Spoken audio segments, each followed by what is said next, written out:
The Brooklyn Nine, a novel in 9 innings by Gratz. Eighth inning, The Perfectionist, Chapter 3. Carlos put down 2 fingers, asking for the curveball. Michael wanted to call timeout and kill him. Instead, he shook him off, vigorously this time, hoping he got the point. Carlos slouched again and went through the other signals, trying to find something they could both agree on.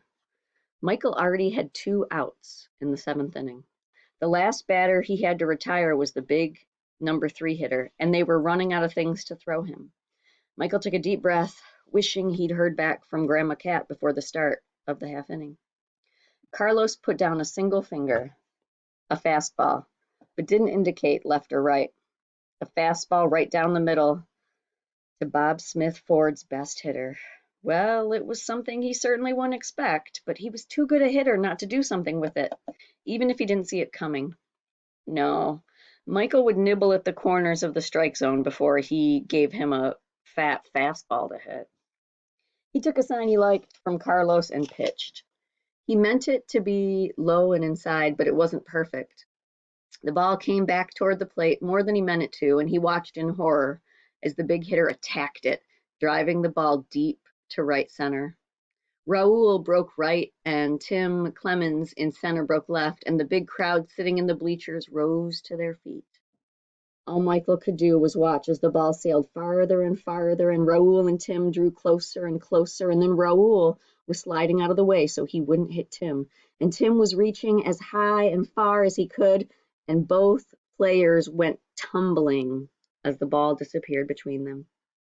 And then Tim Clemens popped up triumphantly with the ball clutched in his glove. The umpire, who'd run all the way out past second base to watch, signaled out with his fist. The audience cheered, and Michael waited on the infield to rub Tim's hat around on his head in thanks. 21 outs. 6 more to go. Michael went to his solitary place at the end of the bench, and the wall of silence descended again between him and his teammates. They sat so far away now, Michael felt like he had some disease no one else wanted to get. No one but David, who stood behind him, eating a snow cone. "There's a reporter here," David said. "From the Canarsie Courier." Somebody called him. "David, what did Grandma Cat say? You talked to her, right?" David shrugged. "She said you had to just keep doing whatever it was you were doing." Michael grabbed the chain-link fence in his finger and rattled it. "That's not good enough," he said, drawing stares from a couple of his teammates, who just as quickly looked away. Michael lowered his voice. "David, I can't just keep doing what I've been doing. They've seen it all before, and my arm is getting tired. What am I supposed to do?" "I don't know," David said. He shrugged again and took a bite of his snow cone. If the chain-link fence hadn't been there, Michael would so have killed his brother. Instead, he tried to calm himself down. He could kill David after the game. "Just look, tell her to come down here, all right? Tell her I need to talk to her." David took another bite of his snow cone and walked away. "Adopted. He has to be adopted," Michael muttered. His turn to bat came up again that inning, but this time he didn't care. He took his bat and his helmet and stood in the batter's box, but he was hardly aware of the pitches coming his way. Instead, he was looking at the players in the field he knew he had to face again. The third baseman, the shortstop, the pitcher, the left fielder, the right fielder, the second baseman. What did he know about each of them that he could use to get them out? And were they looking at him right now, trying to figure out how they were going to get a hit? The umpire called strike 3, and Michael walked back to the dugout where Coach Clemens was clapping and exhorting the next batter to get a hit, ignoring Michael completely. He didn't care. He didn't want to talk to anybody anyway. 1 out later, Michael was back on the mound. Foul territory was now full of people, the crowd so large there was an audible murmur from them. The opposing coach clapped and urged his players to get a hit. Michael's own teammates stood silently behind him, waiting for whatever would come. Michael squeezed the ball in his hand so tightly it hurt. He worried that he didn't have enough gas left, that he didn't have any more tricks up his sleeve, that he'd make a mistake or somebody would get lucky, that he would be a failure in the eyes of however many hundreds of people were watching. He called timeout and walked around the mound once more, but Carlos didn't run out to meet with him, and none of the infielders came in to talk to him. He was in this alone. The ump gave him a moment. Then Michael stepped back up and went at it. He got a fly ball to second from the first batter, a strikeout of the second, and a ground ball to third for the last hitter, and suddenly the inning was over, as easy as any he'd ever pitched. And he was 3 outs from perfection.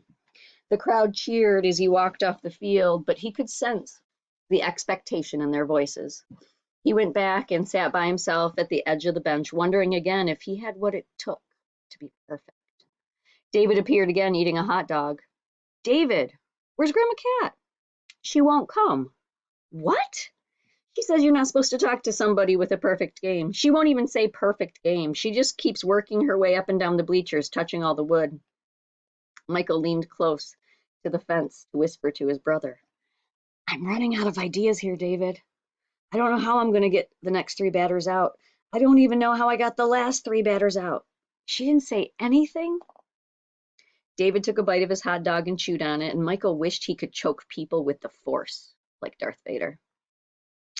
David finally swallowed. She said there's a time and place for everything. That's it? There's a time and place for everything? What's that supposed to mean? David shrugged.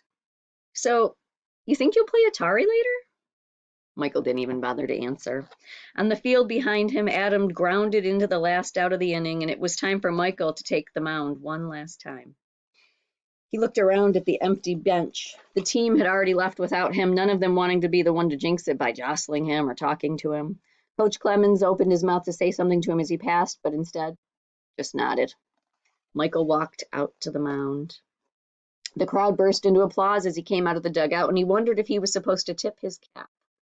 That didn't feel right, though, like he'd be thanking them for applause he hadn't earned yet. Instead, he went to the mound and took a few light tosses with Carlos. The umpire seemed ready to give Michael as much time as he needed, but Michael just wanted to get it over with. He signaled the umpire he was ready, and the ump called, "Play ball!" Michael Flint felt like the loneliest boy in all of Brooklyn. He scratched at the dirt of the mound with his cleat, raised his glove to just under his eyes, and stared in at his catcher's signal. He turned, stepped, and threw as hard as he possibly could, and the ball flashed, a brilliant white thing in the midday sun, rocketing toward the catcher's mitt, and then over the catcher's mitt, and over the umpire, and into the backstop behind, where it thwacked into a pole. The crowd murmured, and Michael could hear their words in his head. He's cracking. He's lost it. He can't be perfect. Carlos threw him a new ball, and Michael worked it over in his hands while trying to clear away the voices in his head. Those weren't the voices of the crowd. He couldn't really hear them. They were the voices inside him, telling him he couldn't do it. But why couldn't he? He didn't know what he was doing that was different from any other time he'd pitched, but even so, the magic had been there all day long. Why did it have to stop? He stepped off the mound, taking the time the umpire had been willing to give him before, and readjusted his hat while he gathered his thoughts. Maybe today was one of those days where everything just clicked. Maybe it had nothing to do with him at all. Maybe today was perfect. Michael climbed back up on the mound and shook off Carlos's signals until he had the one he wanted. After the first blazing pitch into the backstop, the hitter was expecting more of the same, so Michael threw the next pitch as slow as he could, aiming it right for the middle of the plate.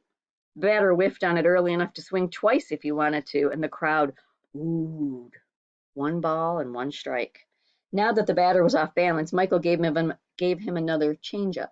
Strike 2, and then the high heat to finish him off. 2 outs to go. The next batter was a pinch hitter, somebody he hadn't seen before, but the kind of guy who's not a starter for a reason. He flailed at the first pitch, and Carlos wisely called for a pitch away, and Michael got him fishing again for strike 2. Ahead 0-2, Michael threw the kid an inside pitch that was impossible to hit, but he swung at it anyway. Strike 3. 1 out to go, 1 batter left. Michael turned around on the mound, facing the outfield and his teammates. They watched him now, stared at him, and he could feel the eyes of everyone in Prospect Park. It was like they were holding their collective breath, waiting to see if perfection was possible. Michael couldn't decide if he wanted to know the answer or not, but he couldn't just walk away. He had to finish the game, one way or another. He turned and faced home plate and a new pinch hitter. His first pitch was a fastball, and the batter took it for strike 1. Michael felt a surge of optimism. Maybe it was possible. Maybe he could be perfect. He just needed to push it that last little bit. He got the ball back and sent another fastball toward the plate, this one too high and too fast, so high and fast Carlos had to get up to get it. Michael lost his hat throwing it, and the batter didn't bite. Michael was pressing now, and he knew it, grabbing at the magic rather than letting it work on its own. But he was desperate. Michael got the ball back and picked up his hat, dusting it off. He pulled it back down over his mop of sweaty hair and took another deep breath. His grandmother's lone piece of advice coming back to him. There's a time and place for everything. Michael reached back, grabbed for some of that magic, and threw another fastball high. Ball two. He was going to be patient, this batter. Make Michael work for it. The Bob Smith Ford coach had saved his best for last. Michael could feel the sweat running down his back. He had put everything he had into those last two pitches, and he didn't have anything more. His fastballs were starting to feel like change-ups, huge red and white targets that were as slow as Christmas coming. He couldn't speed it up, and he couldn't slow it down any further. This was it. This was all he had left. 2 balls and 1 strike. Michael couldn't afford another ball called here, so he took a little something off, though not so much as to make it a proper change-up, and aimed for the corner of the plate. A swing and a miss. He'd evened the count to 2 balls and 2 strikes. If ever there was a time to waste a pitch, this was it, but Michael still refused. If he threw a wide pitch well outside the strike zone, there was little chance this hitter would chase it, and all that would do would force the issue next pitch on a full count, where the batter knew he couldn't make a mistake, wouldn't throw a ball. Michael waved off the waste pitch signal Carlos gave him and nodded for the inside fastball. He'd try to hit the corner, catch him looking. His arms like rubber, his legs like logs, Michael stepped into his windup and pitched it right where he wanted it, the magic back. The batter flinched, but didn't swing. The ball popped into Carlos's mitt. Michael felt relief beyond relief, could see now what kind of day it was, a perfect day, and started to jump for joy. And the umpire called the pitch a ball. The crowd booed and hissed, but Michael knew it had been a close one. He'd put it out on the edge, hoping for a strike, the kind of pitch that had to be perfect. But he wasn't perfect. He was never going to be perfect. He had 26 outs, 3 balls, and 2 strikes, and he was as close to perfection and imperfection as he was ever going to get. If he could freeze that moment, preserve it, he could forever be 1 strike away from glory, the applause for what he was doing never ending, the disappointment for what he had done never felt. And that was when Michael Flint noticed what kind of day it was. He had glimpsed it a few seconds before when he thought the game was over, when he truly relaxed for the first time all day. He looked for it again now, and there it was all around him. The kind of day where a little dirt on his hands felt good, where the high blue sky was just right for catching fly balls, where grounders always bounced into his outstretched glove. It had been that way all along, but it hadn't belonged to him or to anybody else. It was baseball's day, a day when the earth said, "Here's the best I've got." And the baseball said, "It's pretty good, earth, but I'll show you perfect." It was a day like Michael had never known and knew he would never see again. Like Sandy Koufax and his perfect game, it was a special gift in a special time in a special place, one that he shouldn't examine too closely, one he could never duplicate.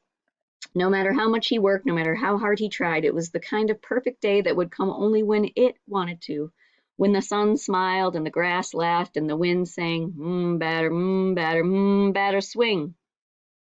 It wasn't up to Michael anymore. He saw that. He stepped back, up on the mound, worked his fingers into the right grip, shook Carlo off until he dropped 2 fingers for a curve, and let the ball fly.